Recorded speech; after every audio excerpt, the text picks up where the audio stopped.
This episode of the Strong New York podcast is powered by Celsius. Whether you're on the run or in the gym, this is a way to give that extra pump. So live fit. All right, guys, welcome back to another episode of the Strong New York podcast. I'm your host, Kenny Santucci, and today I have two paisans from Jersey who I've known for a very long time. These guys are OGs in the business. One gentleman is responsible for why I fell in love with training so much. I've brought him up thousands of times on the podcast with everybody who we share mutual friends with. So without further ado, my man Chris Tutela and the legend Joe DeFranco. Gentlemen, thank you guys so much for making the trek from Jersey here. I appreciate it. Thank you for having us. Yes, I know it's a pain in the ass coming in. It definitely is. It definitely is. We're so close yet so far. Yeah, it's hard to just cross the river sometimes. Yes, because you never know what you're going to get with traffic. So you guys have been doing this a long time, and one of the things that we talk about here a lot is, and the one thing we all share in common is we've all owned a gym at one point, and we know that business could be an absolute fucking nightmare. We were just talking before about how to hire people and training and how that becomes a nightmare.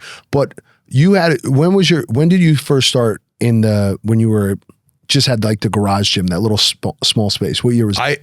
That was 2003. I got into the industry in 1998. I graduated college, interned at another gym, and then worked there for 5 years, and then started my own business in 2003, which a lot of people know was a literal storage closet in the basement of an existing health club. And you had like 3 or 4 pieces in there, right? You didn't have that was it. I had a West Side rack, 3x3 rack, with a bench and an adjustable bench in there, and then a reverse hyper and a glute ham raise. I was like a big Louis West Side, disciple at the time, and literally just 3 pieces of equipment in a 500 square foot storage closet. And now you're a West Side guy as well, right?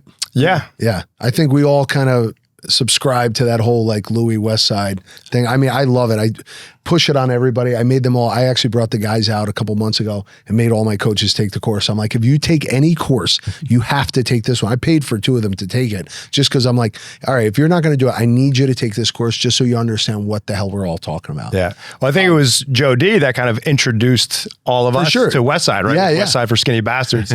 Yeah. What year is that article?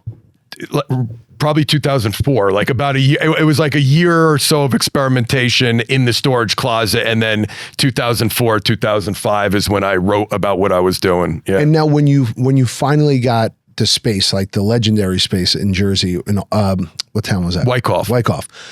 What year was that? What year did you first sign a lease? So I was in the storage closet 2003 to 2006, and then I got my own, space that I could call my own in 2007, which wasn't the gym that I think most people think of. The one that you trained at was the 3rd gym in the industrial park that I started at. So I went from 500 square feet to 2,000 to like 2,600 to then the 6,000 square foot one where I had the it was a double.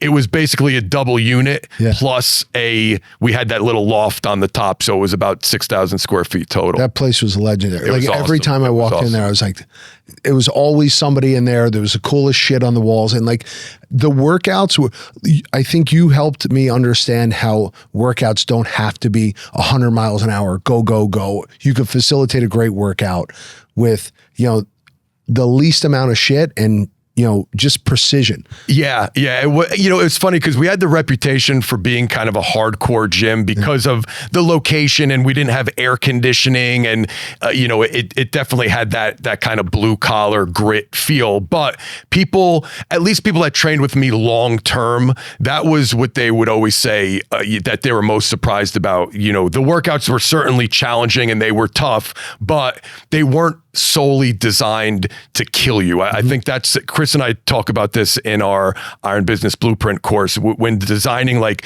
a great group training program for your gym, most of the group training programs out there are based more on a feeling than a result. It's like, hey, you're going to come in here, we're going to kick the shit out of you, you're going to puke, you're going to be sore, you're going to be tired. But at the end of a couple weeks, months, years, like, did you make any physical changes in your body? Did you get any results? And usually the answer is no. My gym was always based on results. Some workouts are going to be real hard, but if we push really hard today, tomorrow you're going to notice that we're probably going to scale back a bit. Like the workouts weren't designed in a vacuum. It was all part of a bigger picture and getting an end result. And now, where did a lot of that understanding come from? Because at that time, early 2000s, even like a little later, it was always about like, this is the toughest gym. This is the hardest workout. A lot of that rhetoric was like how you got notoriety. Yeah. Right? Not you personally, but like that's how people started to notice you. How'd you like understand that like, hey, if I just do this, this is better than getting this bullshit notoriety? Experience is the best teacher. Like, I didn't always know it. You know, I went through that period too, where, you know, I want to make a name for myself. So I want to be the most hardcore guy. Like, even my first picture on, and with my bio was like me in a wife beater, like flexing, you know, it was all that image, which, you know, you're young and you're experimenting and you do that stuff. And I think everyone should experiment and go through those stages. If I was still doing the same thing I was doing 25 years ago, like, I did something wrong. You know, all of us, right? We've all changed and evolved. But I think working, not that you can't get this working with General Pop, but working predominantly with athletes at the time and them having very specific goals, like, you know, I need to shave 0.2 of a second off my 40 time by this date. My coach told me I need to pack on 10 pounds of good weight by this date. So the programs were being based on a result. Like, if a guy trained with me for the combine and he ran slower, like, that's very objective. Like, you either got faster, you got slower, or you stayed the same. So I didn't have to experiment too long before I realized, listen, it's not just about beating the shit out of them. It's about getting a specific result by a specific date. And if you don't do that, they're not going to come back. They're going to go find somewhere else. So I think that's what really helped me. And then working with General Pop clients, I made sure very first day when you come into my gym, we're going to go over your goals and we want them to be as specific as possible. So we know exactly what we need to do for you to get that result. And you know, it's been like that ever since. And now, what year did you open your first gym? 2012. 2012. Yeah. So you were pretty early on too. Yeah, I got in the industry in 2006, like basically right out of high school, and then opened my gym in 2012. And now you predominantly work with General Pop. Right now, it's mostly Gen Pop. Yeah, it's evolved over the years. We had a lot of athletes in the early days. Yeah. But that's evolved to like 99.9% Gen Pop these days. But both of you had such longevity, right? I mean, you 10 plus years that you guys have been doing this. I mean, you're what, pushing 20? Close to 30 years. Holy shit. Because I started in 1998, like, as a professional trainer. So, you know, 2025. What do you do say? the math on that. It's a lot of years. What do you say to most people who are like, well, how long are you guys going to be doing this? Like, what do you do for, you know, when I first became a trainer, my father asked me, he said, so what are you going to do for money? Dude, so everyone but my parents, I'm so grateful that I had parents that believed in me, because every other person, even my closest friends, were like, yeah, we've always known you're the gym guy. You love training. That's awesome. But what are you going to do when you have to get a real job? Like, that was the number one question forever. Yeah. And it's like, have I proven to you guys yet that we've made a real career out of this? So, I mean, I'll be doing it forever. You know, thankfully, I think one of not to get off track, but like social media and how things are now, there's a lot of negatives we could talk about. But one of the cool things with things like webinars and training apps, you know, with technology now, we pretty much sell information and knowledge, right? So you could do this as long as you want. You know, would I want to be, I love being in the gym. Do I want to be training people 12, 15 hours a day when I'm 70? No, but like, I don't see myself not still answering questions, doing webinars, coaching for, you know, as long as my brain is still functioning and I can speak, I think I'll be doing it. Yeah. I think this is something that you love to do so much that it just becomes a part of you. So like Joe said, like, I don't think this is something I'll ever stop doing. It's just part of who I am. It's part of how I live my life. So it's just part of it all. Yeah, now, you have an interesting story. What were you doing right before you got into the training?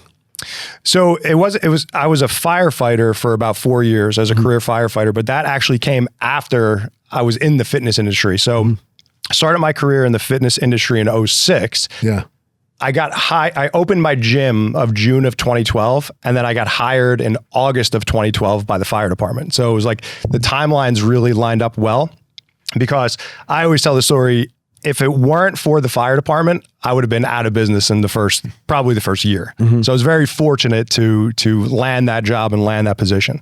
One of the things I talk about with a lot of gym owners, we always think about, and now having another gym in the suburbs, where do you get clientele from? How do you keep it interesting? You know, because when you're in a small town, you're like, all right, where are these people going to come from? Because most people won't travel too many towns over. So you're like, have I maxed out the amount of people who are willing to do this type of workout?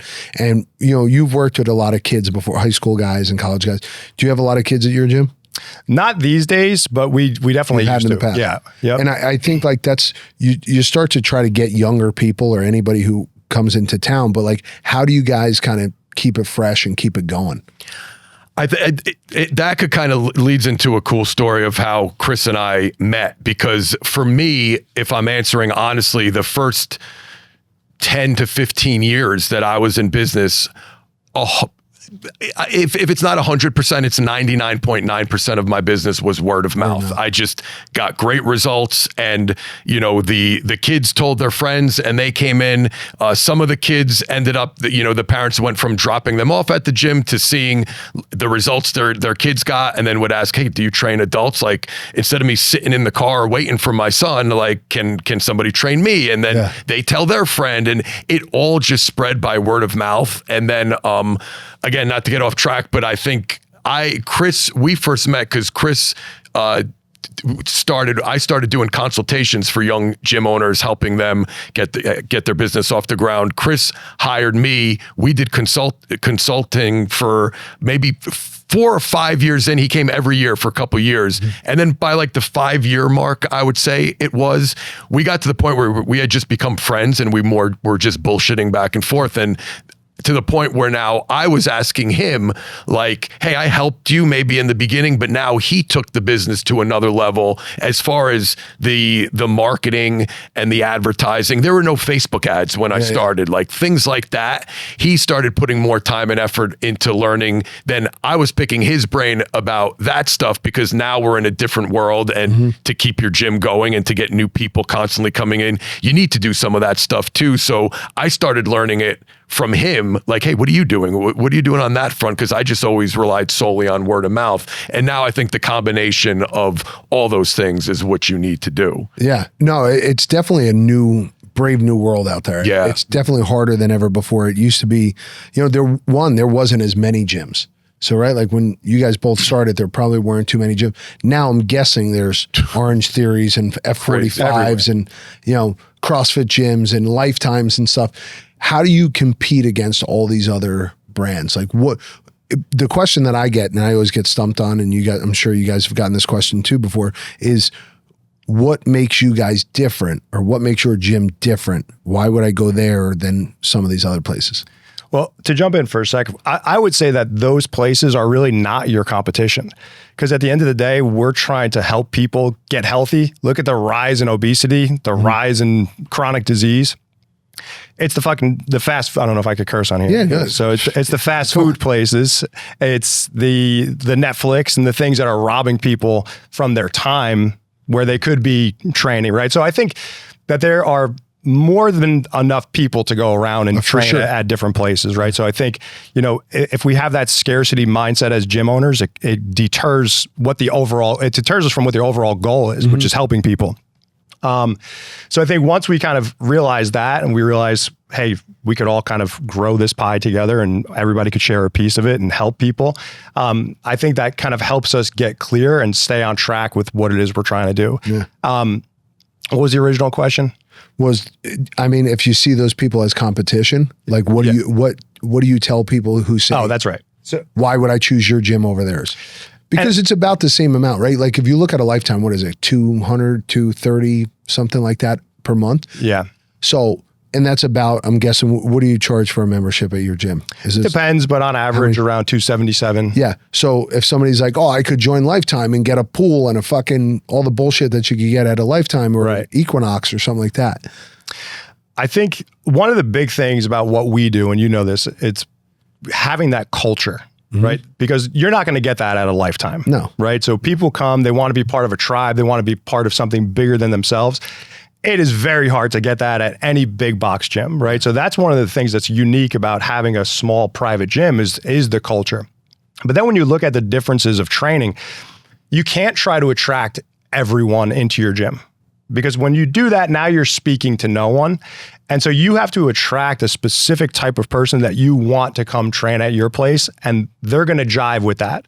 So when you talk about what you do, if they come in and they train for a couple sessions at your place, if they go down the street and they train a couple sessions over there, if that feels better for them and that's what they want to do, all right, cool. But when they are at your facility, this is now your opportunity to show them how you're different. Yeah. Right. And I think that's going to speak to a certain type of person depending on what you're offering. And then that's going to kind of bleed into your marketing message and all that. This episode of the Strong New York podcast is powered by Celsius.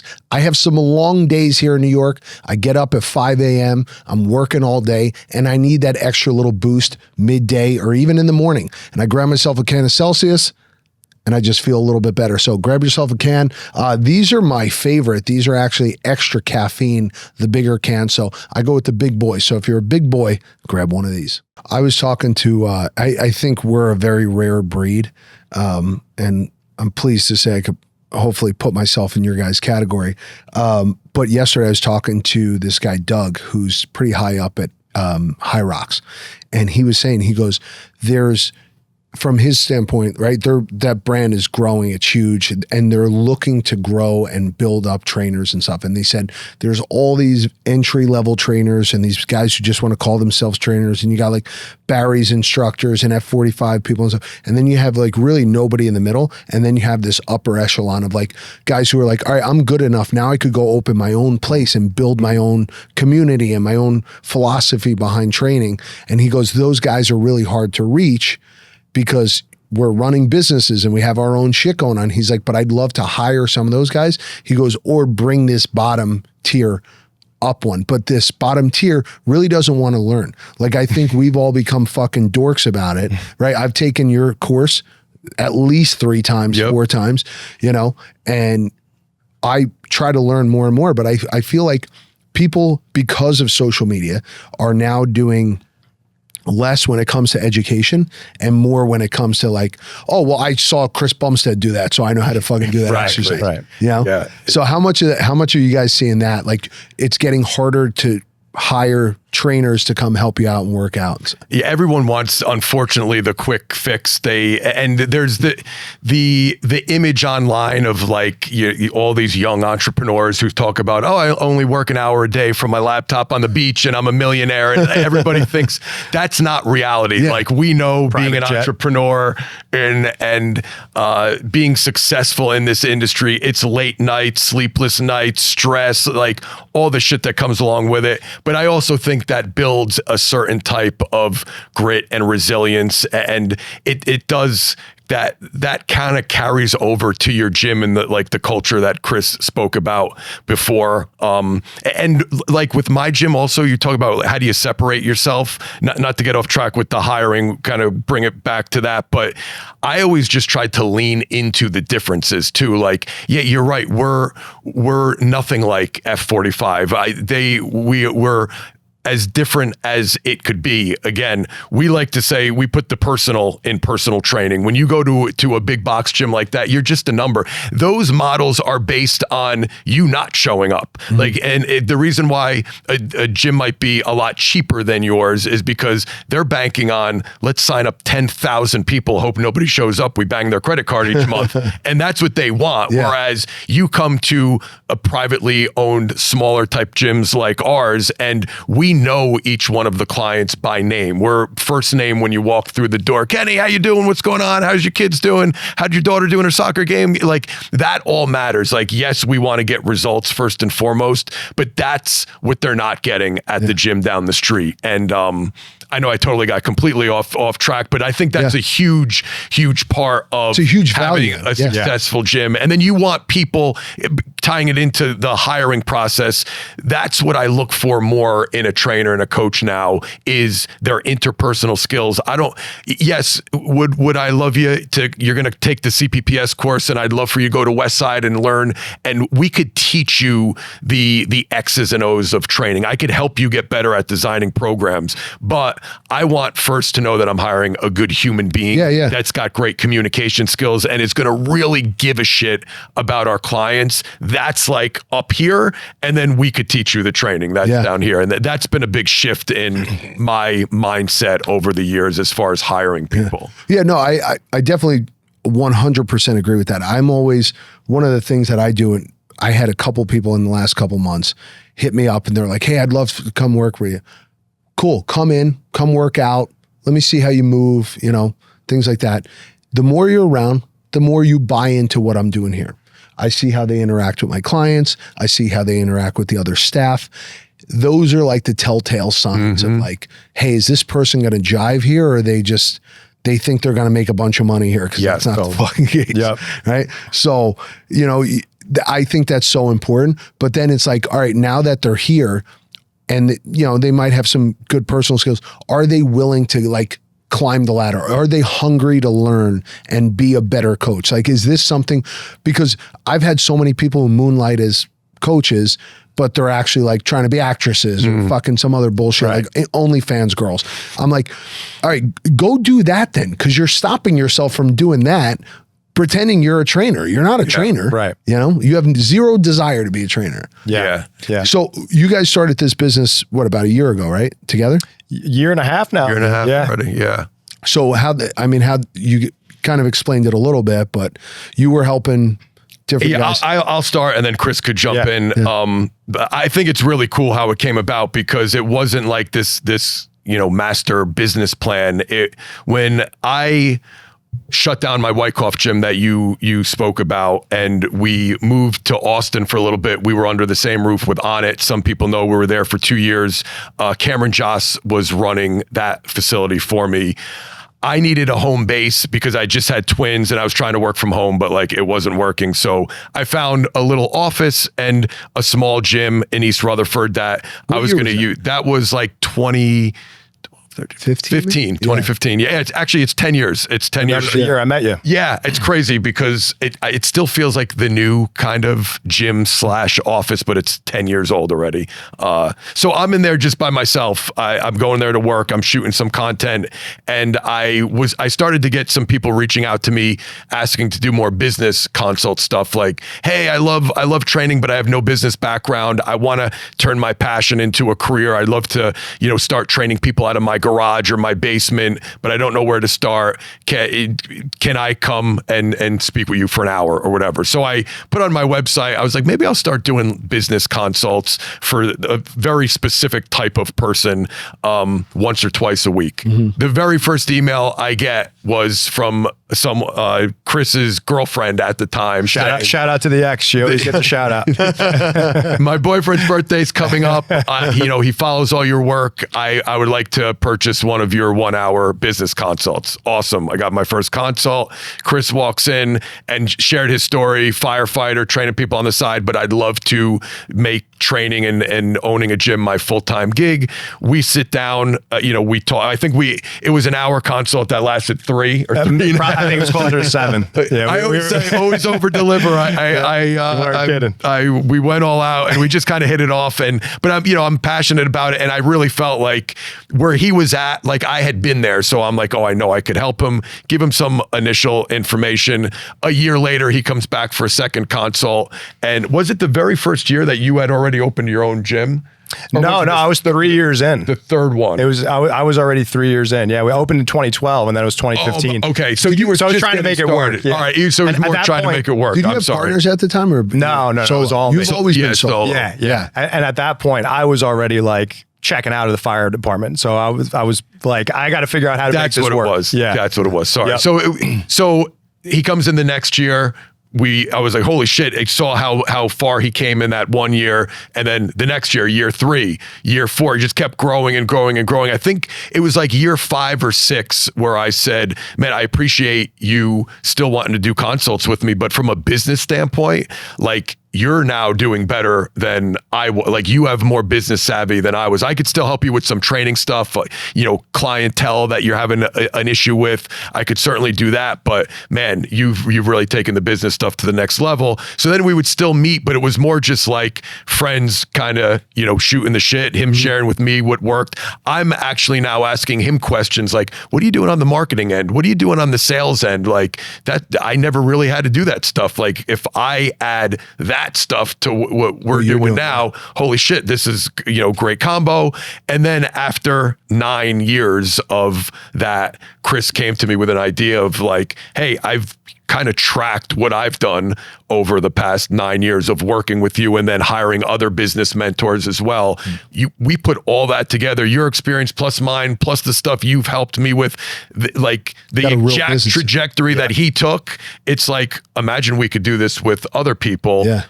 Iron Business Blueprint was born. So that it was kind of cool how it wasn't like a master plan. It was, he literally lived it and then said, why not teach this to other people? And now do you get as much joy from teaching guys how to do this as you do from training? Oh, I do. I do as well. Yeah. I do as well. Because you're helping somebody's life. That's exactly right. You're doing it in both, but at the same time, you're helping people with their finances. Yeah. And my big thing, I think both of our big thing is like I've been in this long enough now. And I mean, all of us have, but I could list off dozens of people who were great coaches, like people that I used to go to and pick their brain for training advice, who aren't in this industry anymore because they didn't have the business savvy. They were great, technical, super smart, but couldn't get anybody to come and train with them. And now they're doing something they don't love for the rest of their life. And there's nothing worse. I couldn't imagine waking up in the morning and hating what you do forever. Like, so that's something that, we're very, very proud of, is that we're able to help people that love this like we do actually make a living at it, a sustainable living. When I opened, I think every gym, I've called you. I called Chris about everyone. And I was like, dude, what the fuck are you doing about this? Because I don't understand it. And, so you're great with that. And I leaned on both of you guys for that stuff. No, I think it's a great partnership. So where do you see the business going? Like, what's the plan for it? Are you just kind of growing? And then one of my other things, because a couple of years ago, I'd say probably 3 years ago, I was out at this expo. I don't even want to fucking say his name because it'll make my blood boil, but I hired this absolute scumbag to help with like the marketing side of it. Like, he had all these connections and stuff, and he was going to help me. And there was no delivery on it. And I said, listen, businessman to businessman, keep the fucking first 10 grand I gave you. I'm okay with it. Just give me back the rest of the money. I don't want to do business anymore. He's like, oh, I can't do that. I'm selling the company, blah, blah, blah, all this bullshit. So it's like, I think there's a lot of fucking shitbags out there claiming I could help. As soon as I hear somebody say, I could help you make 8 figures or 9 figures, I'm like, why wouldn't you just do it for yourself and shut the fuck up? Right? Yeah. Because there's all these guys out there. You're like, I know you're bullshit. You got a fucking Toyota Camry you're driving around in. How are you going to? Your way of making 8 figures is bullshitting other people to pay you to tell them how to make 8 figures. I always compare it to you remember the Living Color skit, the guy Loomis Simmons. He's like, you can't be rich, so make me rich. It's like, I'm just paying this guy to fucking hum on cassette tapes and shit. Yeah. Well, dude, there's so many, I would say, companies out there that are, teaching you how to grow a gym business, but they've never grown a gym business. They don't own a gym. Yes. So it's like, how are you going to help people with these problems when they arise? And what it is, it's a glorified marketing company, for the most part. And not all, of course. There's a lot of great companies out there as well. But that's one of the things, like, Joe and I both actively still own gyms. So we're running into these problems that these gym owners are dealing with. So when we're coaching them, a lot of times they might come up with an issue, say, hey, I'm having this issue with an ad, or this is happening with one of our clients or whatever. It's like, oh, we dealt with that last week. Here's what we did, So I think that's one of the biggest things that really helps these guys. I do have a pretty decent audience of like coaches and trainers who follow this. What are like 3 things that you make sure that everybody's doing to whether they've been in business 5 years or they're just starting out, like what are 3 definitives that you think everybody should be doing? Like, should they be out running online ads? Should they be doing referral programs? Like there's a lot of that shit out there. And there was a lot of times we do it all the time. I feel like sometimes I'm just throwing shit up against the wall, but it's like, oh, we'll run a summer challenge. Like there's so much shit out there. Like how do you mean, so in specifically to marketing? Specifically to like lead generation? Yeah. Cause I think everybody, and correct me if I'm wrong. Like when I had Solace, there was a point where he had like 700 members, but I had like 20 coaches. We had a fucking huge gym. We were doing a ton of marketing. Yeah. We were running ads everywhere on Facebook, in cabs, everything. She went to an event last week. I sent her to this marketing event and some guy was like, oh, I have 900 fucking clients in a 3,500 square foot space. I'm like, get the fuck out of here. I go, that's unheard of. Like, I mean, from our business, you guys deal with. Again, are they showing up or are they? That's what I'm saying. And they're not what kind of model? Yeah. Small group training only. So they would have 4 running at the exact same time of groups of 6 to 8. Okay. Yeah, 900 a lot of people. That's a lot. Manage that. How many hours? That's what I'm a day? saying. Even at our peak. Yeah. 12 Is that hours even a day? possible? Yeah, I don't know. And it's in fucking New Jersey. I'm like, where is this? What town is this? Yeah, It's like, yeah. The only town that's got that many people is like Newark or something. Like, you're not getting the people there spending $250 a month. Yeah.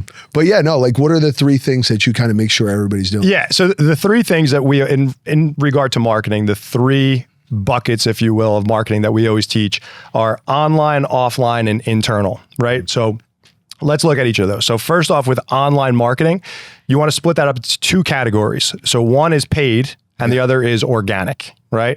So obviously paid is your paid ads. That's Facebook, Instagram. If you want to run Google ads, that's cool too. But really Facebook and IG, those are going to be the places that you're bringing in the most leads from, right? More than Google.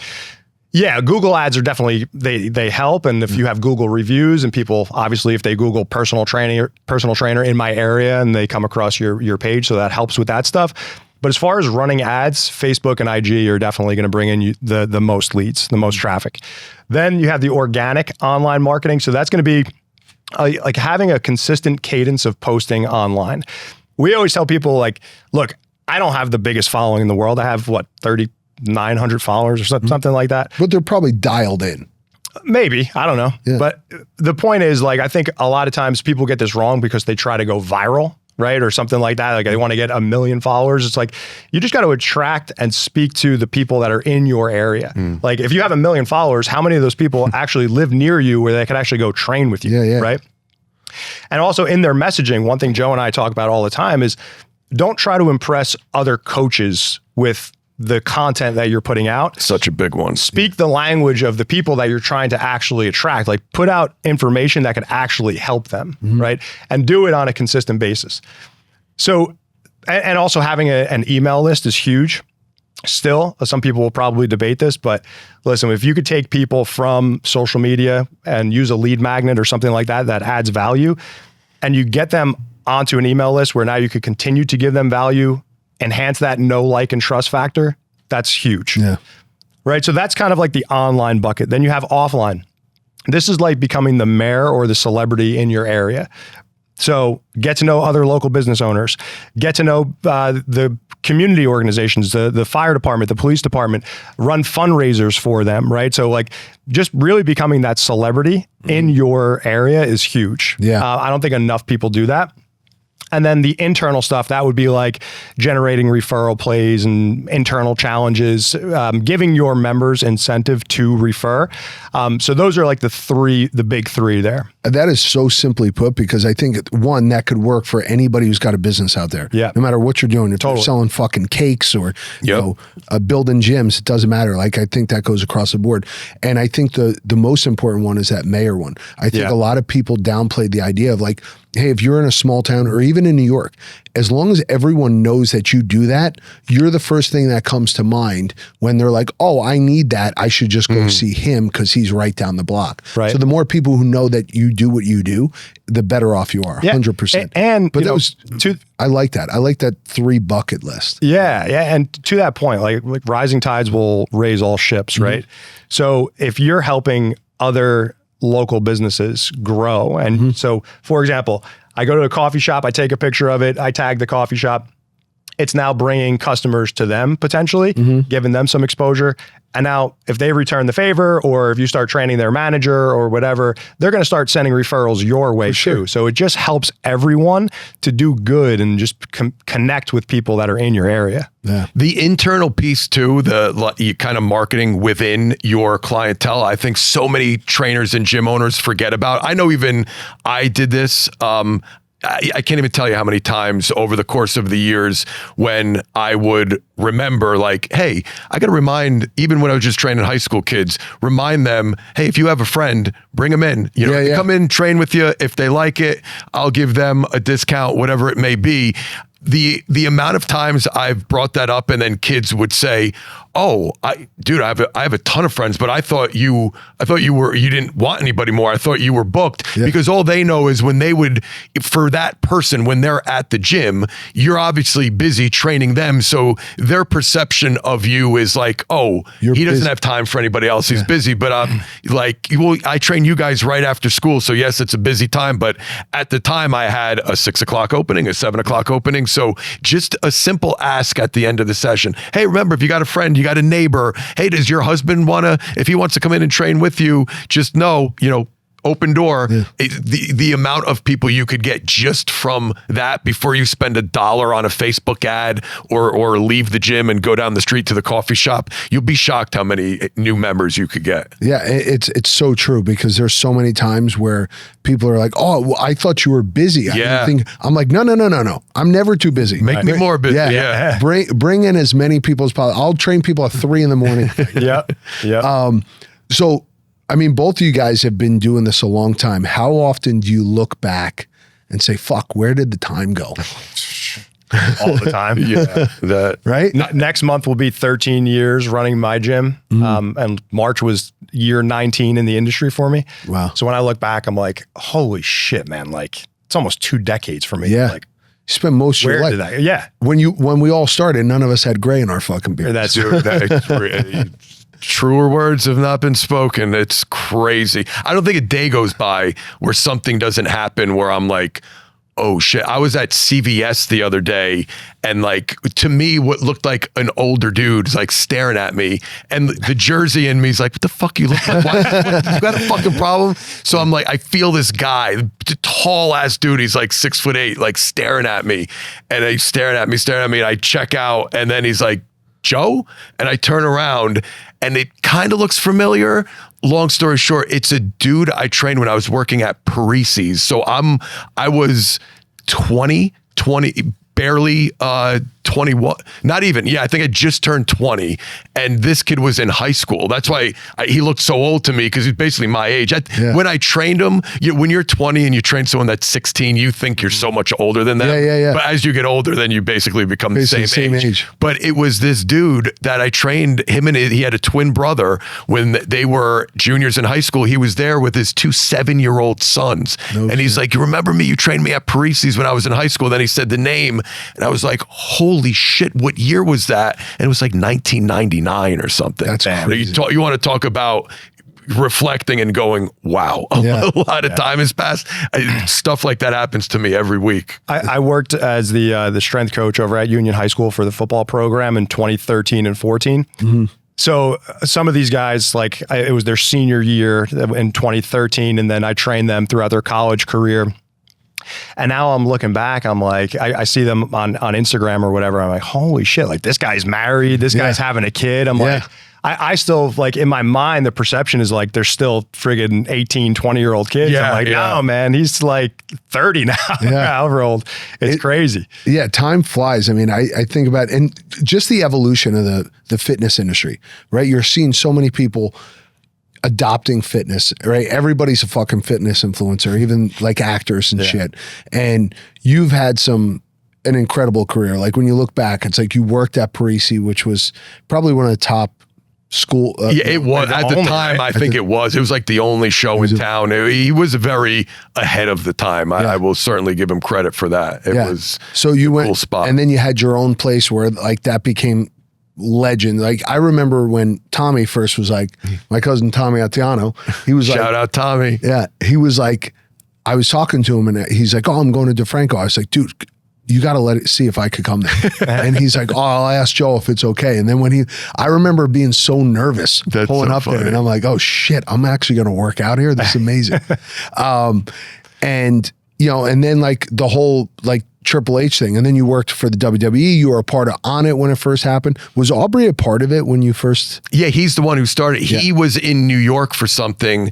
And it's funny, Aubrey and Triple H both had, talking about gym culture. I tell this story to the Iron Business Blueprint gym owners every class that we have when we talk about culture.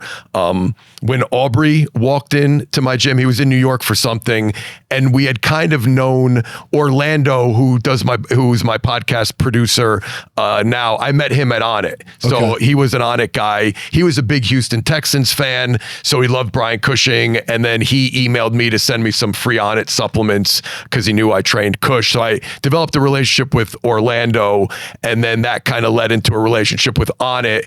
Aubrey, who started On It, was in New York and wanted someplace to train. So he had called me and I was like, yeah, sure, you could come by and train at the gym. I got a group of NFL guys, come in and work out.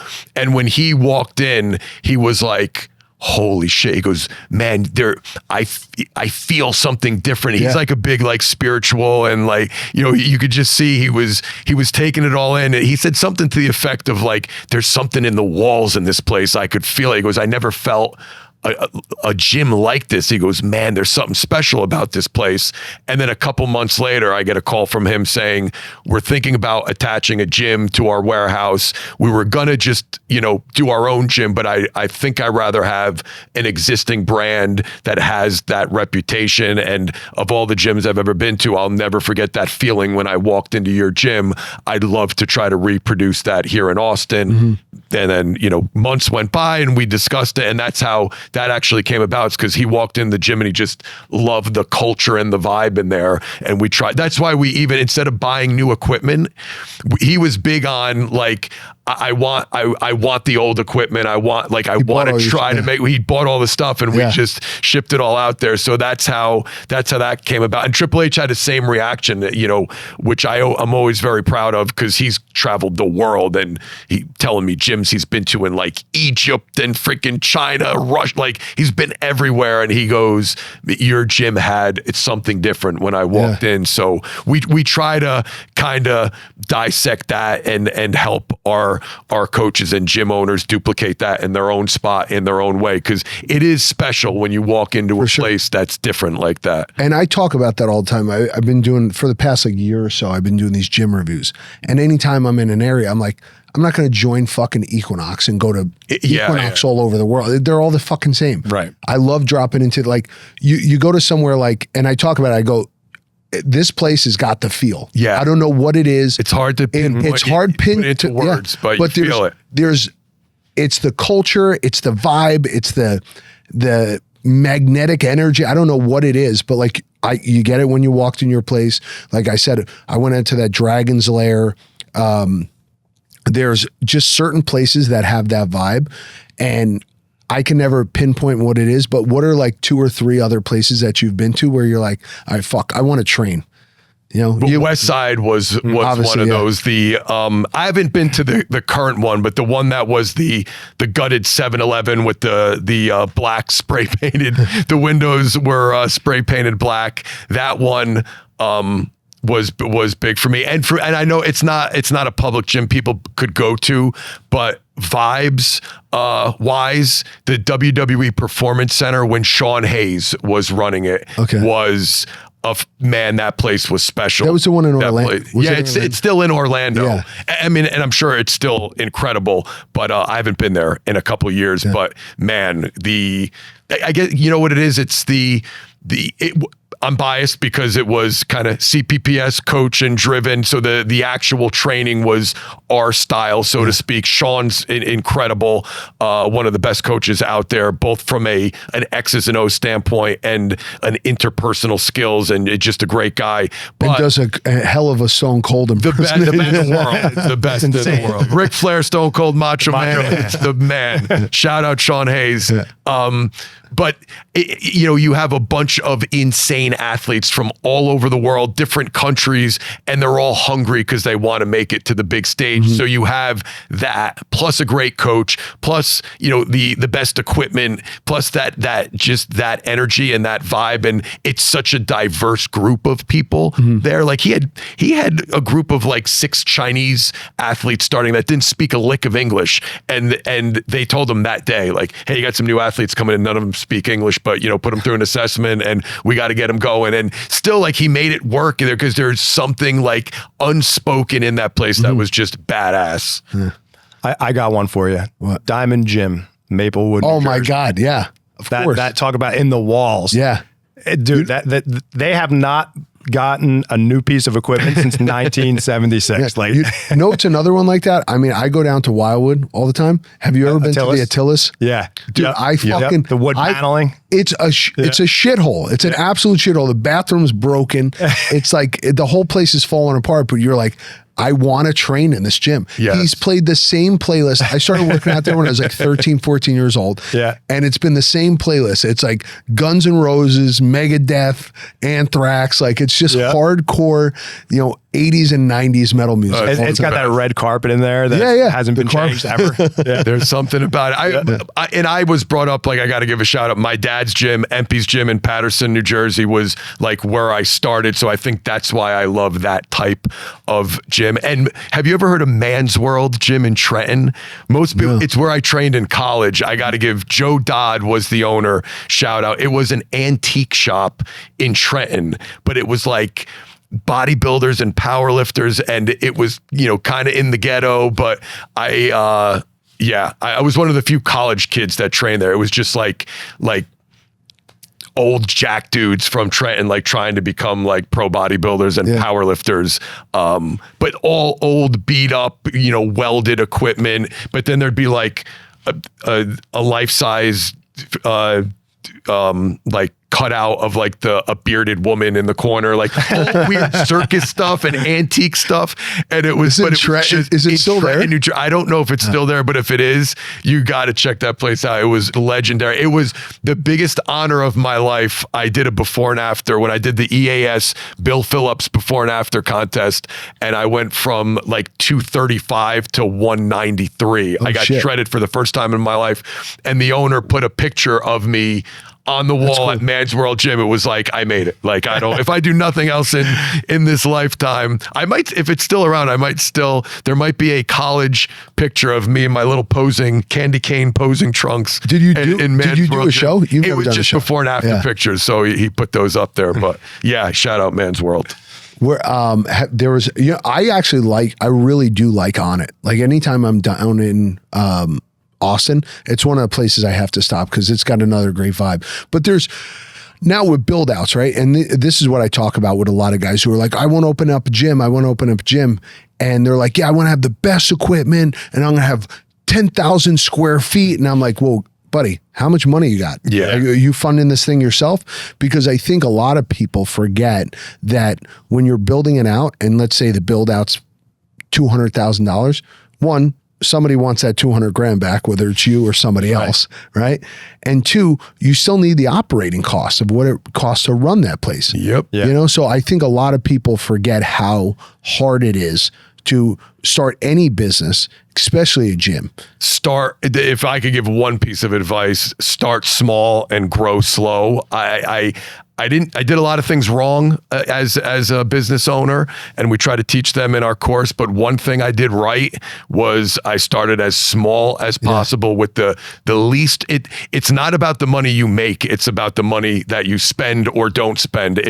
I know so many people who wanted that dream facility as their first facility, and it's like you're drowning from day one. Like all I had, and even with the storage closet, people are shocked to hear he charged me $16 $1,600 rent, which was a lot of money for a literal closet. Especially at that time. And in early 2000s. But I look back, that was my only expense because we were able to use the bathroom of the health club. I didn't have to pay a front desk person. Like I had no other expenses besides 3 pieces of equipment that I bought, which I put on a credit card. Once I paid that off, I had $1,600 a month. And you know how many times I wanted to go back as I grew bigger, and people think you're successful, but the amount of times I was like, man, I wish I had the storage closet where I had 1 bill each month. You know, it's so start small. You could always get bigger, but if you go too big too soon, that could put you in enough debt that you're out of the gym business for good. For sure. You know? Yeah. One of the things I tell people, because everybody's always like, I have a smaller space now. My space is like 2,500 square feet here in the city. It's a good size. I like that. Yeah. It's like small and intimate, but big enough to get stuff done. And it's a good vibe in there. Yes. And everybody's like, oh, do you want bigger? I'm like, yeah, I'd love a bigger space. I go, but then you incur so much more cost. And now you're like hunting down people to fill the space. Right. When I was at Solace, it's like I kind of took over something that these other guys had built. They spent $2.3 million building the place out. And then there was so much overhead. So everybody's like, you got to be killing it there. I'm like, we are. I go, we make $3 million, but we spend 2.8. You kill it to break even. Right. Yeah. So it's like bigger doesn't always mean better. And that's one of the things I try to teach people. It's like, I'd rather have 5 quality clients than 50 kind of half-ass shitty ones who are in and out and stuff. I agree. You know? I agree. I think that's one of the harder things. And speaking of clients, I mean, Chris, I know you probably had your fair share of great clients, but I mean, you've been training Triple H how long now? 15 years. Holy shit. Yep. Client retention. You talk about client retention. I also have another guy, Jeff Sika, who I've been training for 23 years since I started in the storage closet. And I have more clients that have been with me 10 plus years that like I could even count. There's guys that were right now training with Calvin at my small private gym. Guys that trained with me when they were high school, into college, into the NFL, that are now just adults with kids and jobs that are now training in our, washed up meathead program. But more than them that I could count, it's something that I'm most proud of, is just the way we've been able to retain so many clients for so long. I mean, you got 2 guys sitting on either side of you that we like fangirled over you when we first met you. You have a lot of, and like my buddy who was just here, he's one of my clients. When I told him I was friends with you, he's like, no way. Like he's like, dude, I got to come meet him. So it's like, you have garnered. Tell my wife that when she tells me to take the garbage out when I get home and doesn't give 2 shits. But I think you have earned this right and this reputation as like a legendary coach. I appreciate that. In my kind of Mount Rushmore of trainers and people who've kind of influenced me, I'd put you right next to like Louis Simmons. And I only knew who Louis Simmons was because of you. Yeah. And I think you've done so much for the industry. So it's like, that's definitely something to be proud of. And it's got to be cool for you to be working so closely with him now as like time goes on. Absolutely, man. I mean, Joe, we talk about this all the time, but like, he has paved the way for guys like us to come. And like, I don't even know if I would have opened a gym if Joe didn't do what he did, So it's just like, yeah, man, it's pretty crazy. I appreciate that. That's awesome. The thing I appreciate you guys saying that, because that's what I am most proud of. People ask about like your best accomplishment in the industry. It's not the training Triple H, the going, I've gotten to go to the Super Bowl and the NFL draft, like all that stuff is cool. But hearing that and the amount of people that I've never met that are just like, hey, I'm so-and-so, a coach from Scotland or Australia, and I followed you when I was in high school. Yeah. And I didn't know that you could make a living training people without having to own a huge big box gym or work at a Gold's Gym. Like, I didn't even know that profession kind of existed, the private sector, until I saw you and doing it out of a small little storage closet.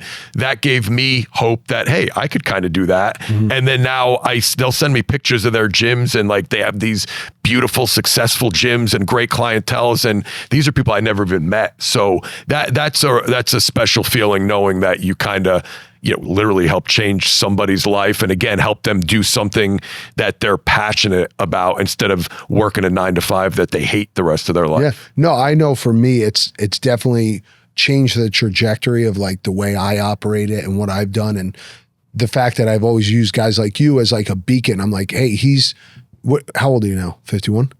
49. Okay. I'm almost 50 next month. 50 next month. Yeah. So you're about 8 years older than me, and I'm like, he's still doing it at a high level. Like I always look up to other guys. A couple of years ago, I had Gunner speak at Strong New York, and I got to meet him. And he's one of these people. I remember when the Sly Stallone book came out. And he had talked about Gunner in it, and I'm reading, and I'm like, who is this guy? I got to find out who this guy. So then I started looking up Gunnar Peterson and stuff.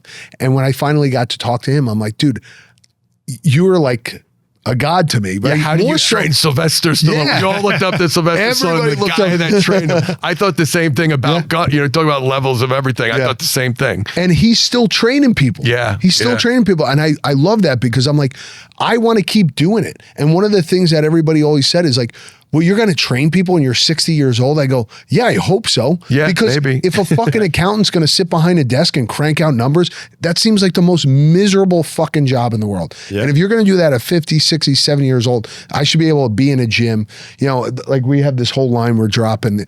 It's called Dying in the Gym because sign me up. I'll take a few. Yeah, I'll send you some shit because I go, if I have the choice, I want to die in a gym knowing that like I was healthy enough to be in the gym, working out or training somebody. Yeah. So it's like that whole philosophy. Like if I go somewhere, I mean, and you checked out that gym, you were at that gym in, at the Fontainebleau, right? Yeah, the hotel gym. It's sick, right? It was insane. It was pretty nice. It was one of the better, maybe the best hotel gym I've ever seen. Yeah. Shout out to Jay Wright because he had built that place. I saw that. I don't know him personally, but I did see that. So yes, shout out. Yeah, he had. Like when you walk into a hotel gym and there's Kaiser equipment there, you're like, oh shit, all right, somebody who knows what the fuck they're doing built this place. Yeah, and turf and sleds. Yeah. I was just like, holy shit, you can get a real nice hotel. This is weird. Yeah. No, but that's like I tell people all the time, like there are certain people who have shaped the way I train and the way I look at business. And, you and Gunner and, I've become pretty close with Don Saladino now. And he's another one and Jay Ferrugia. Yeah. I saw Jay at WrestleMania. Yeah. We got to see each other. So I wasn't at WrestleMania. I was very disappointed. I wish I would have went. But me and a buddy of mine sat there and we were like, all right, who are the 5 most influential guys, who took wrestling from just wrestling and made it mainstream? And now you're a part of it. You've seen it the last 50. I mean, you always followed it, right? Yeah. I was huge as a young kid, and then I got away from it. And then in college, when like Stone Cold, the DX stuff, I got into it for a little while, and then out of it, and then back into it when I got the call from Triple H. So. As a fan, I always ask, I want to know, like, who do you guys think are like the 5 most influential, like who took it from just like wrestling to mainstream?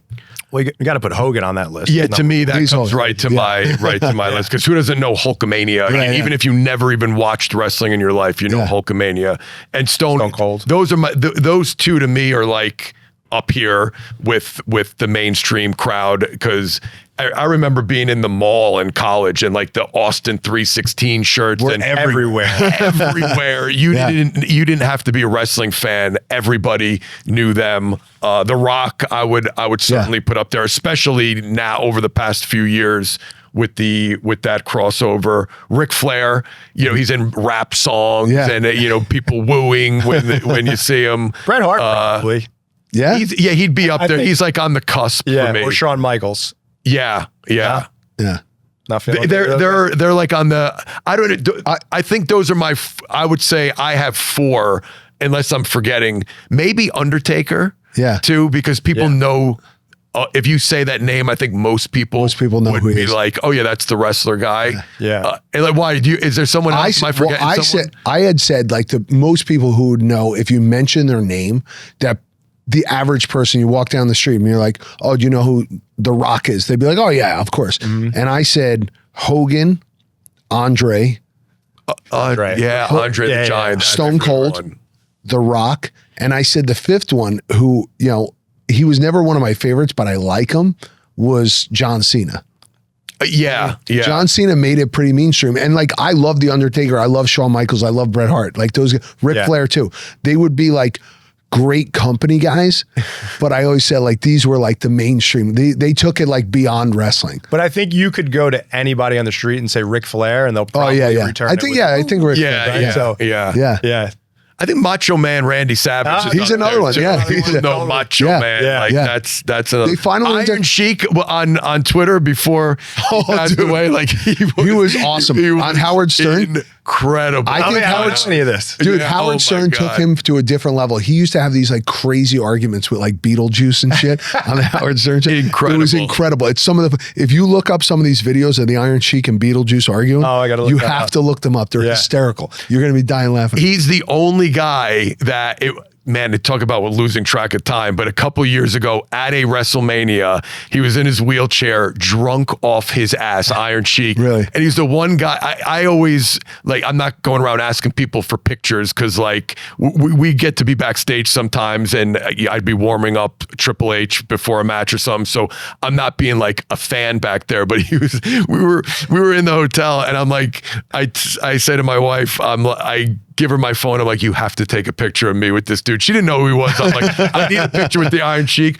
But he was so pissed drunk. He was like cursing at people. And then the dude that was like handling him just grabbed him and wheeled him away because he was like cursing at people in the lobby. And just as I was going to go up and get a picture, he wheeled him away and put him up on the elevator. And I never saw him again. And then he passed away a few years later. So never got my picture with the Iron Sheik. I'm pissed. So we're going to wrap up a little bit, but like, because you've been backstage, I'm guessing a ton of times, you know, there are so many absolute characters, you know, both on, you feel like you're in a cartoon. Yes. If you're backstage at a wrestling thing, it's bizarre. One of my buddies just sent me a video of what the honky tonk man looks like right now. The guy looks like absolute shit. I used to love the honky tonk. Me too. And I'm looking up old picture. I'm like, oh, he's a good looking guy. He was in pretty decent shape. And now he looks like an absolute disaster. So like, there's gotta be guys backstage where you're like, this guy is an absolute fucking mess now. No, you know what? I don't know. I'll see if I could think of somebody, but the thing that stood out to me the most, I was backstage at WrestleMania 30 when The Rock, Stone Cold, and Hogan all came out at the beginning. Yeah. I didn't know they were coming out, but I got to say, 3 people that have that larger than life, like, it factor. Yeah. I'm not bragging or anything. I'm just like, I never got like super starstruck. Yeah. Since I've been a kid, football was my thing. If I would have met Walter Payton when I was a younger kid, I would have been like freaking out. But like otherwise, I guess just being around a lot of NFL guys and stuff, you kind of become a little bit immune to it. Yeah. But I remember we warmed up Triple H before his match, and then we were kind of just standing or waiting for someone to bring us back to our seat. And literally, like, I'm talking to my wife, and if Chris is The Rock, that's how close. It's The Rock, Stone Cold, and Hulk Hogan 2 feet from me, getting ready to go backstage, because I see my wife like looking over my shoulder like, holy shit, look at the size of these guys. She's like, you look so small. And I go, what are you talking about? And then I look and I'm like, holy shit, like they look, it's like seeing cartoon characters in real life.